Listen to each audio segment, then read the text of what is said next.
राहुल के उन दावों को दिल्ली में ही धूल चटा रहे हैं। हम ऊपर के संगठन के फैसले से थोड़ा सा आहत हुए और हम लोगों के नाम पे विचार नहीं किया जाकर बिना सहमति के अपने मन से पैनल बना के एआईसीसी को भेजा गया है। इसलिए हम लोग पैनल बना के दिल्ली में आए हैं। कांग्रेस में ऐसा हो तो कोई नई बात नहीं है, क्योंकि सब जानते हैं कि पार्टी 10 जनपद से ही चलती है। लेकिन एक आम कार्यकर्ता को प्रधानमंत्री का उम्मीदवार बनाने वाले बीजेपी से ये उम्मीद बेमानी ही लग रही है। पहले बीजेपी की आंतरिक सर्वे रिपोर्ट, फिर नगरीय प्रशासन मंत्री बाबूलाल गौर और अब खुद पार्टी के कार्यकर्ता सब एक सुर में कह रहे हैं, विधायक हटाओ, बीजेपी बचाओ। इस आवाज ने बीजेपी के रणनीतिकारों की धड़कनें बढ़ा दी है और प्रदेश कार्यालय संभाल रहे बड़े नेताओं को भी पसीना आ रहा है, क्योंकि अब उसका कार्यकर्ता ही कह रहा है कि अब तो सुनो हमारी आवाज। खबर भारती के लिए दिल्ली से शंकर विश्वकर्मा के साथ भोपाल से अनूप सक्सेना की रिपोर्ट।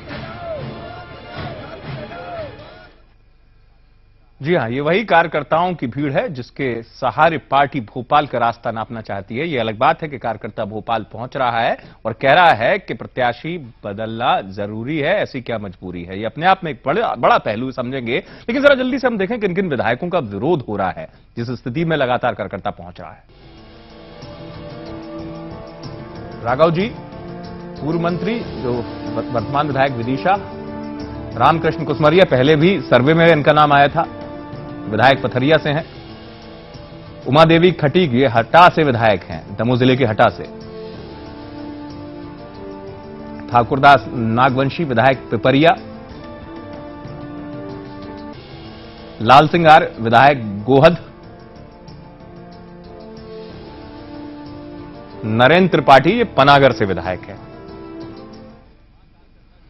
जी हां, तो ये विधायकों का विरोध है। नाम भले ही चंद आप अपनी स्क्रीन पर देख पाए हो, लेकिन अगर आप क्षेत्रों को टटोलेंगे तो वहां कार्यकर्ता जो है कुछ भोपाल पहुंच चुके हैं जिन क्षेत्रों के, कुछ भोपाल जाने की तैयारी में, क्योंकि आक्रोश है। उन्हीं कार्यकर्ताओं के भरोसे आपको नैया पार लगानी है और उसी कार्यकर्ता को भोपाल आकर चिल्लाना पड़ रहा है, जिसको अपने क्षेत्र में चिल्लाना चाहिए पार्टी के लिए। समय जिस स्थिति में पहुंच रहा है, जानने की कोशिश करेंगे इन तमाम पहलुओं को राजनीति लाइव में।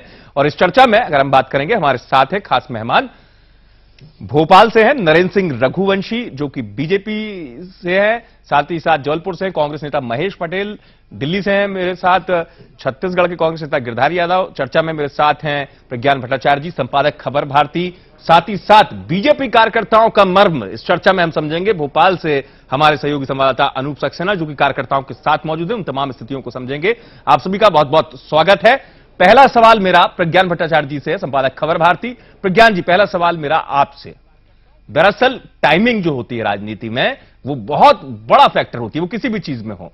लेकिन अब जो कार्यकर्ताओं की टाइमिंग है, जो टाइमिंग इशारा कर रही थी कि अपने क्षेत्र में होना चाहिए था, वो टाइमिंग उनको भोपाल भेज रही है। अगर बीजेपी की मैं बात आपसे करूं तो महाकुंभ का नजारा आपको भी याद है, आप भी पल पल की खबर देख रहे थे और महाकुंभ के दौरान शिवराज सिंह संकल्प दिला रहे थे कि कार्यकर्ता को पोलिंग बूथ पर अभी से जुट जाना है और विजयी बनाना है। लेकिन पोलिंग बूथ छोड़कर दरअसल कार्यकर्ता अगर भोपाल में आकर अपनी आवाज का जोश खरोश प्रदर्शन करे तो इस बात के मायने चिंताजनक है। प्रज्ञान जी। अमित, ये निश्चित तौर पे बीजेपी के लिए चिंताजनक है और जैसा आपने पहले ही कहा जी, चाल, चरित्र और चेहरा जी, जिसकी बीजेपी दम भरती जी, वो कहां गई। जी, मैं फिर एक सवाल कई दिनों से मेरे मन में आ रहा, मैं बार बार कहता भी हूं कि मध्य प्रदेश और छत्तीसगढ़ दोनों जगह अगर आप देखें तो दोनों मुख्यमंत्री उनके हिसाब से उन्होंने बहुत अच्छा काम किया। रमन सिंह और शिवराज सिंह चौहान, कहा जाता है कि दोनों जगह बीजेपी का तंबू इन दोनों बंबुओं पे खड़ा है। हाँ, जी।